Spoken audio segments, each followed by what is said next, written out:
Salut à tous! Eh bien bonjour tout le monde, bonjour au mois d'août car ça y est, nous y sommes, le mois fatidique est arrivé, dans 15 jours c'est le grand jour qu'on attend, celui pour lequel avait été lancée la chaîne, le 15 août, le jour officiel du 100e anniversaire de Peterson. Oh. Que deviendra la chaîne après cette date? Tu le sais? Pas du tout. Moi non plus, enfin si, on a quelques petites idées. La chose la plus probable, c'est que on va arrêter le rythme de diffusion hebdomadaire des vidéos, mais qu'on continuera à mettre des contenus ponctuels, peut-être des contenus où on jouera un peu plus et où on parlera un peu moins, des morceaux arrangés à la Peterson. Enfin voilà, il y a des choses sur le feu. On aura l'occasion d'en reparler.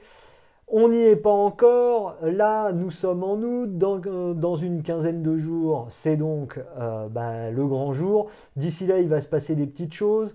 Notamment, on sera en concert les 15 et 16 août dans la région de Fontainebleau. On vous met les renseignements dans la description de la vidéo. Puis sinon, vous avez toujours le Facebook, peut-être même l'Instagram. Mais j'ai l'impression que Faudrait qu'on s'y remette. l'Instagram, J'ai dû mettre trois images dessus. Voilà, si on peut vous parler un peu de la petite cuisine, c'est Olive qui s'occupe de l'Instagram. Et Qui Olive, s'en occupe pas surtout. il a quelqu'un qui l'exploite, moi, et qui fait qu'il a trop peu de temps dans la vie pour beaucoup s'occuper d'Instagram. En tout cas, voilà, si vous cherchez un peu les infos, en vous donnant un peu de mal, parce que ça se mérite, vous pourrez nous voir en live le 15 août et le 16 août dans la région de Fontainebleau. Et évidemment, Oscar sera à l'honneur puisque ce sera le jour J de l'anniversaire. Oscar qui va nous occuper aujourd'hui avec un plan en cartes. Alors c'est marrant parce que quand les pianistes parlent de cartes, on a envie de leur répondre. Ah, c'est McCoy Tyner normalement. Eh ben oui, normalement c'est McCoy Tyner, sauf que Peterson aussi utilise des cartes, pas du tout comme McCoy qui les utilise en accord, comme vous le savez. Hein, ça c'est un beau voicing à la McCoy ça. Là, Peterson... écoutez, vous savez quoi? On va vous faire écouter deux occurrences d'un plan qu'il a joué énormément tout au long de sa vie. Il y en a, à mon avis, un bon millier d'occurrences dans sa discographie. On en écoute deux, et puis on va revenir à notre bonne vieille méthode MHBTO pour vous expliquer comment ça marche. Le premier, j'anticipe sur le B de butine, on l'a butiné dans Days of Wine and Roses. Le voici.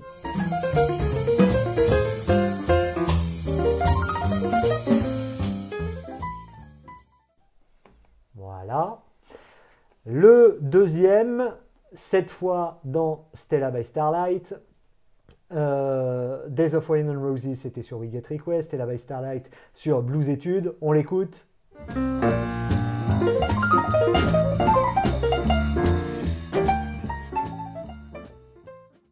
Et ben voilà. Alors, la première chose qui a dû vous frapper, c'est que ce plan est exactement le même dans les deux cas, les mêmes notes, le même placement rythmique. Ce plan, je vous ai dit qu'on revenait à la méthode MHBTO, et ben allons-y, on se souvient, Olive, le M de Mélodie. Le M de mélodie. La mélodie de ce plan, c'est quoi? C'est ça. Alors je le fais sans métronome, juste comme ça pour que vous le voyez une bonne fois.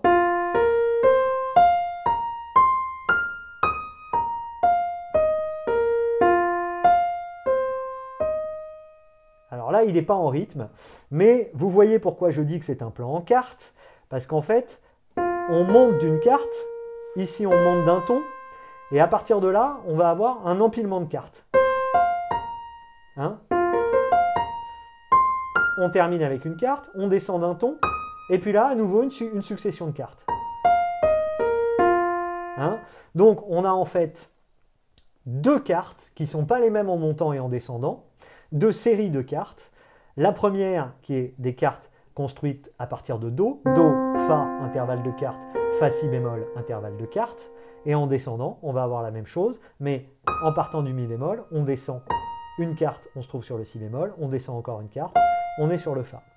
L'avantage de faire ça, c'est que la note de départ est la note la plus grave du plan, et celle sur laquelle on part au début du plan, et c'est la note la plus basse, on n'ira jamais en dessous. Vous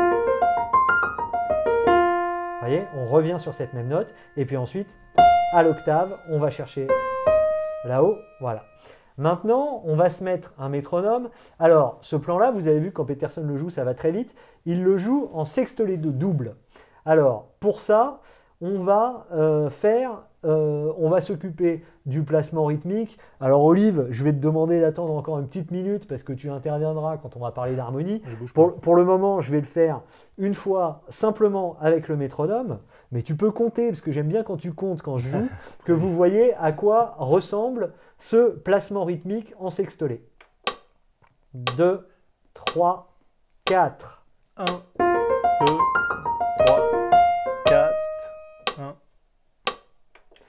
Vous avez donc vu que le plan est en sextolé, ça veut dire je remets mon métronome 1, 2, 3, 4, 5, 6, 1, 2, 3, 4, 5, 6, 1, 2, 3, 4, 5, 6, 1. Et Peterson joue tout le temps en sextolé. Il va attaquer sur les 4 dernières notes de son sextolé sur le premier temps. 1, 2, 3, 4. 1. Vous voyez qu'il joue 4 notes ici, 4 notes de notre sextolé. Et puis ici, là on est sur le troisième temps. Le troisième temps. Alors ici, en fait, c'est juste que Peterson continue à jouer en sextolé, mais il y a une note ici qui ne joue pas. Il fait... Vous voyez, là, je vous joue les 6. 1, 2, 3, 4, 5, 6, 1. 1, 2, 3, 4, 5, 6, 1. 1, 2, 3, 4, 5, 6, 1. Voilà. Et je dis 1, 2, 3, 4, 5, 6, 1. Ça ne veut pas dire que j'arrive sur le premier temps. En l'occurrence, on arrive sur le quatrième temps. On arrive sur le quatrième temps. Ça, c'est donc pour notre mélodie, une mélodie qui est construite avec 2 motifs en quarte qui sont en quelque sorte encastrés.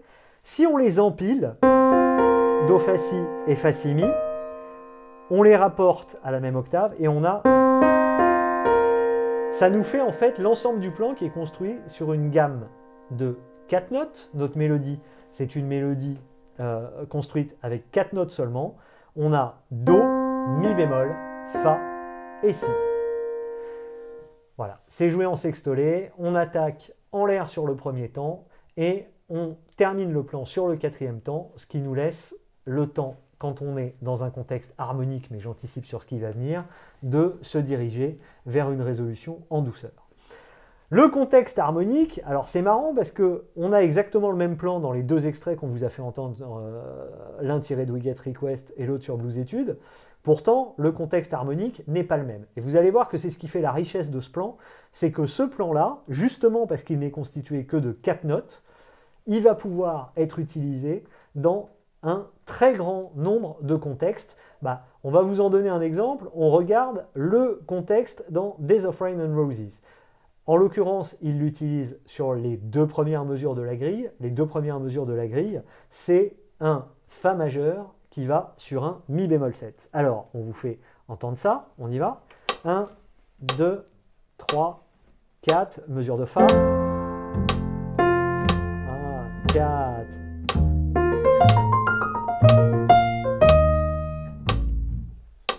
Voilà. Olive est allée sur le La parce que derrière, on a un 2-5 en Sol mineur. Donc, Olive, vous savez, c'est un chien fougueux. Quand il est lancé, on ne l'arrête qu'à grand-peine.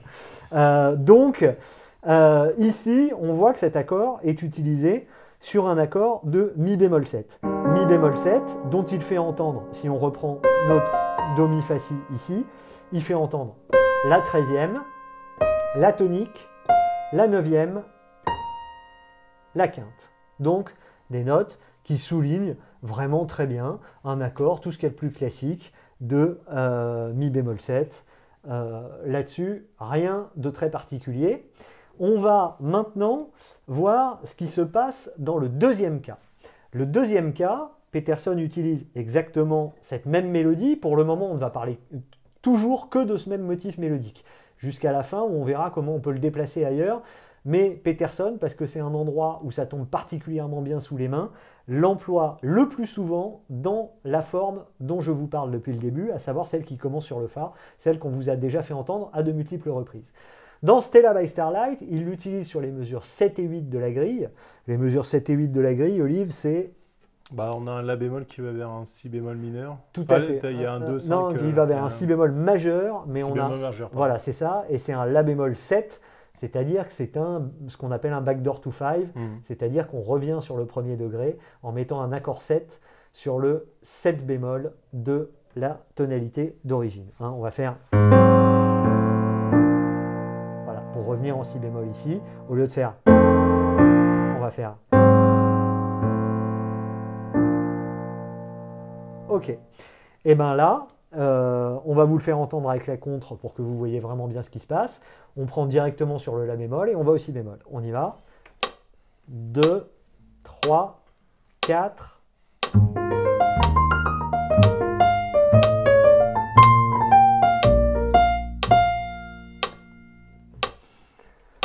Donc, vous voyez déjà que ce plan-là, il peut être utilisé aussi bien sur un Mi bémol 7 que sur un La bémol 7. La bémol 7, il nous permet de faire entendre la tierce, la quinte, la 13e et la 9e. Bon, très bien. Oui, mais une autre occurrence dont raffole Peterson de ce même plan, c'est de l'utiliser sur un Ré altéré. Alors là, vous allez me dire, il n'y a rien de très étonnant entre le La bémol 7 et le Ré altéré, puisque, Olive, tu nous suis jusque-là. Bah, ouais, substitution. Substitution tritonique dont on a déjà parlé. Vous vous souvenez que notre La bémol 7, on a besoin de cette note-là pour faire la 7e, c'est-à-dire de ce qui est ici un Sol bémol. Et là, on a besoin d'un Do. Il se trouve que si vous regardez ce qui se passe à ma main droite, si je mets un Ré en bas, je garde la même note, ça me fait non plus un La bémol 7, mais un Ré 7. Et cette touche-là n'est plus un Sol bémol, ça devient un Fa dièse. Celle-là reste un Do. Et nous avons en fait la tierce et la 7e de ces deux accords 7 qui sont les mêmes. C'est pour ça qu'on peut substituer l'un à l'autre. Et on appelle ça la substitution tritonique, puisque entre ce La bémol et ce Ré que je joue avec ma main gauche, on a un intervalle de triton. Voilà, petit rappel rapide sur ce qu'on appelle la substitution tritonique, auquel nous avons consacré une vidéo dont on vous met le lien dans la description, ça va sans dire. Et bien ça, allons-y, vous allez voir ce qui se passe. Si on joue ça avec un Ré altéré, alors là, vous vous souvenez qu'en La bémol, ça faisait entendre tierce, quinte, 13e, 9e.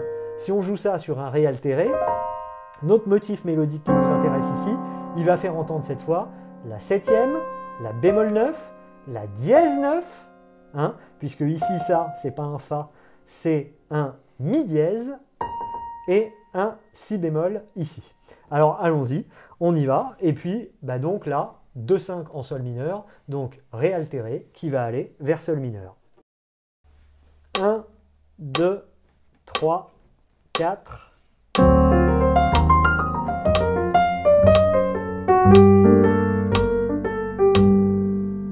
Résolution en Sol mineur. Résolution en Sol mineur, ce qui veut dire que quand on l'a utilisé avec notre Mi bémol au début, notre Mi bémol 7, là aussi, on aurait pu faire la même chose avec une substitution tritonique de Mi bémol 7. La substitution tritonique de Mi bémol 7, c'est Le La. le La 7, pour la même raison. Hein, ces deux notes-là, la tierce et la 7e de notre accord de Mi bémol, restent ici quand je vais un triton en dessous avec ma basse pour aller chercher mon La. Et là, effectivement, dans ce cas-là, ça nous permet d'entendre, cette fois, La bémol 13, bémol 9, dièse 9,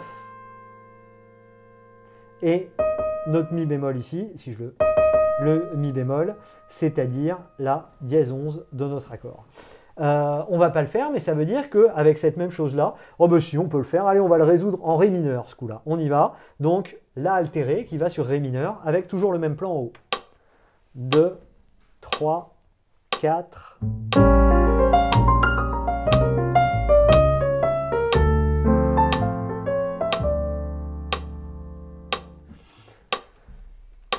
Vous voyez déjà que ça veut dire que ce même plan peut être utilisé sur 4 accords 7 différents. Il peut être utilisé sur 4 accords 7 différents. Il peut être utilisé dans bien d'autres contextes. On peut très bien imaginer, en fait, vous regardez les notes dans lesquelles les accords et les successions d'accords dans lesquelles ces notes-là, les notes de la mélodie, Do, Mi bémol, Fa, Si bémol, sont des notes intéressantes, bah, par exemple, ça peut être le cas dans un 2-5 en Si bémol. Dans un 2-5 en Si bémol, si je joue mon accord de Do mineur 7, je vais avoir un tonique tierce septième de mon accord et je mets juste une onzième sur mon Do mineur 7. Donc ça marche très bien. Et quand je vais aller sur le Fa 7 ici, alors sur le Fa 7 ça va pas être génial parce qu'on va avoir un petit conflit avec le Si bémol et le La. Vous vous souvenez cet intervalle-là qu'on essaye d'éviter. Sauf que comme ce plan mélodique utilisé par Peterson se termine sur le quatrième temps de la mesure, rien ne vous empêche de vous débrouiller pour faire entendre la tierce sur ce quatrième temps. Ça va être le cas ici. Allons-y, on y va. 2-5, donc cette fois ce que j'appelle un 2-5 court, donc 2 temps de Do mineur 7, 2 temps de Fa 7, et puis on va en Si bémol. Allons-y, 2-5 en Si bémol. 1, 2, 3, 4...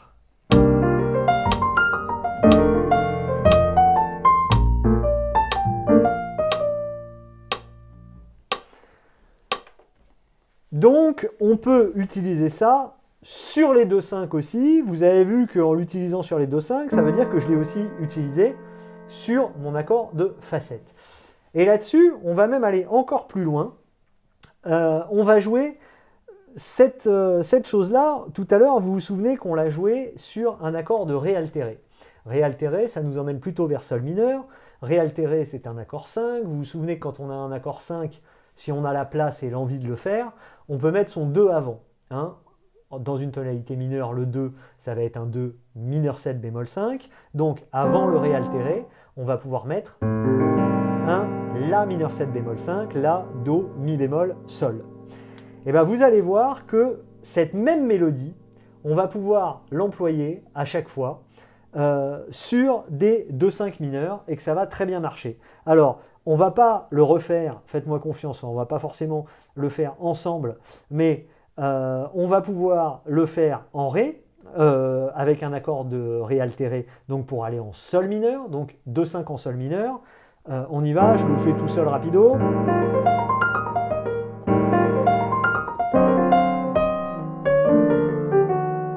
Voilà. Mais ce même accord, pas ce même accord, ce même motif mélodique, on va pouvoir l'utiliser aussi sur un 2-5, maintenant en Fa mineur. Pourquoi en Fa mineur? Parce que ici, si vous regardez, on va avoir le même principe des notes intéressantes ici. Ici, par rapport à notre accord, si on est en Fa mineur, notre 2, ça va être un Sol demi diminué. Donc, ça va être le quatrième degré de notre accord, ça va être une onzième en quelque sorte, la 13e, la 7e et la tierce. Voilà, on a tout ce qu'il faut. Quand on va arriver sur le Do 7, on va avoir là aussi des notes intéressantes. On va avoir la tonique, la 7e, la dièse 9, et puis on va avoir notre histoire de Fa, comme tout à l'heure, qui va être un peu en conflit avec la tierce de l'accord, mais on aura le temps de résoudre derrière. Et bien allons-y. Donc 2-5 en Fa mineur. 1, 2, 3, 4.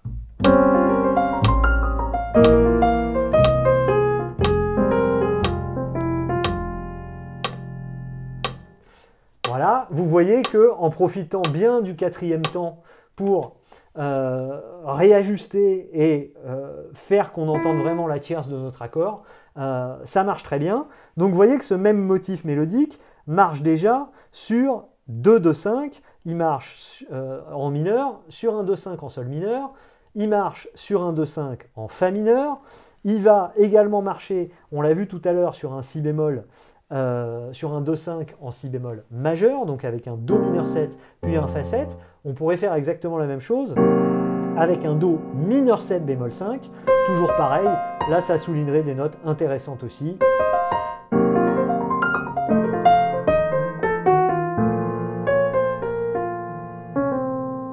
Voilà. Et puis, on en a même un petit dernier, c'est maintenant avec un 2-5 en Do mineur. Je vous refais toujours la même démonstration. En Do mineur, notre Do, Mi, Fa, Si. Notre 2-5 en do mineur, on va avoir le 2, ça va être un Ré demi diminué, donc cet accord-là. Et ici, ça veut dire que notre motif mélodique, les 4 notes qui composent notre motif mélodique, vont nous permettre de faire entendre la 7e de l'accord, la 9e de l'accord, la tierce et la sixte. Et quand on va arriver sur le sol 7, ici, ça va être pareil. Ça va nous faire entendre la bémol 13, la dièse 9 et la 7e. On y va, donc maintenant en do mineur. 1, 2, 3, 4.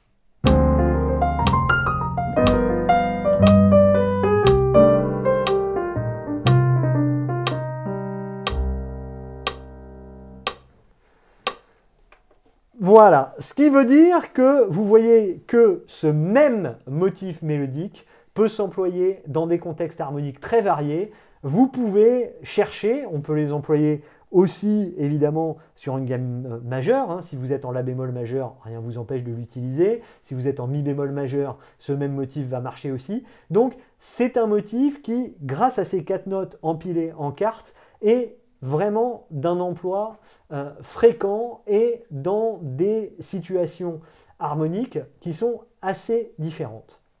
Ça, c'était pour ce qui concerne l'harmonie. Maintenant, il y a une question technique à se poser, c'est pourquoi Peterson l'emploie toujours sous cette forme-là. Quand je dis sous cette forme-là, c'est dans des motifs harmoniques, dans des contextes harmoniques différents. Ça, Peterson ne s'en prive pas, mais généralement, mélodiquement, il le joue dans 90% des cas. C'est une statistique à la louche, hein, tu m'en voudras pas, j'ai pas de stats plus précises, mais il le joue vraiment très majoritairement, voire exclusivement, avec ces mêmes notes, en partant du Fa ici, enfin exactement celui dont on vous parle depuis le début. Ça pourquoi? Toujours pour une bonne raison, c'est parce que Oscar Emmanuel, et que ça tombe très bien dans les doigts du pianiste, avec ce 2 là sur le Si bémol, et le 3 ensuite qui redescend. C'est vraiment très agréable à se mettre dans la main. Moi, après, je me dis, quand je vois à quel point ce même plan peut servir dans des contextes harmoniques différents, ce serait intéressant de voir s'il n'y a pas d'autres endroits sur le clavier où on pourrait utiliser ce même plan.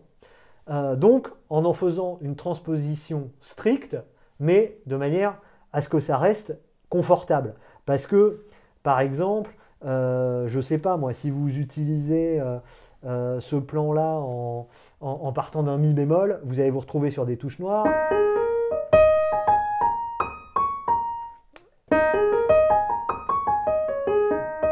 Bon, certains peuvent. Moi, je trouve que c'est quand même moins confortable. Et vous avez vu dans les exemples qu'on a pris que Peterson, généralement, le joue en allant très vite. Donc, pour pouvoir aller très vite, c'est bien d'avoir une position de main qui est très confortable. Ces positions de main très confortables, elles marchent quelle que soit la touche blanche depuis laquelle on débute. Alors, on ne va pas les faire tous, ce serait un peu fastidieux, mais je vais juste vous montrer, vous donner quelques exemples comme ça, de la manière dont ça fonctionne. Alors, on va les faire toutes. J'ai même pas besoin d'olive. Vous avez compris, harmoniquement, vous vous souvenez de tout ce qu'on s'est dit, cet accord-là, il peut, après, libre à vous de réfléchir comment l'utiliser harmoniquement, puisque une fois que vous avez ce motif mélodique, il peut aller dans plein de différents contextes. Là, moi, ce qui m'intéresse, c'est vraiment de penser les positions sur le clavier pour que ce soit confortable. Alors j'y vais, en partant du Do.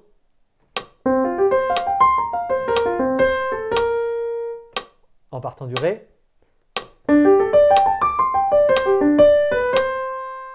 En partant du Mi.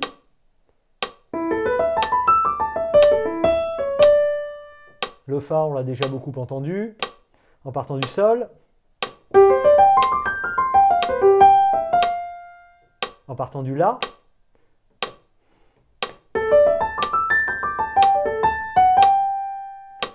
Et sur le Si, on est obligé de mettre un 3 sur le Fa dièse, mais ça reste très confortable. Ce motif-là, il peut être très confortablement décalé sur le clavier sur les 7 touches blanches. Ceux qui ont une très bonne technique parmi vous peuvent le décaler ailleurs, mais vous voyez que si on a déjà 7 points de départ pour ce motif mélodique dont on a vu qu'il avait un emploi très différent en fonction des contextes harmoniques, eh ben, on vient de vous donner quelque chose qui pourra vous être très utile dans de très nombreuses situations. Voilà ce qu'on voulait vous dire sur ce plan en carte d'Oscar. Merci beaucoup. Merci à Olive. tous. Et puis à très bientôt. Salut.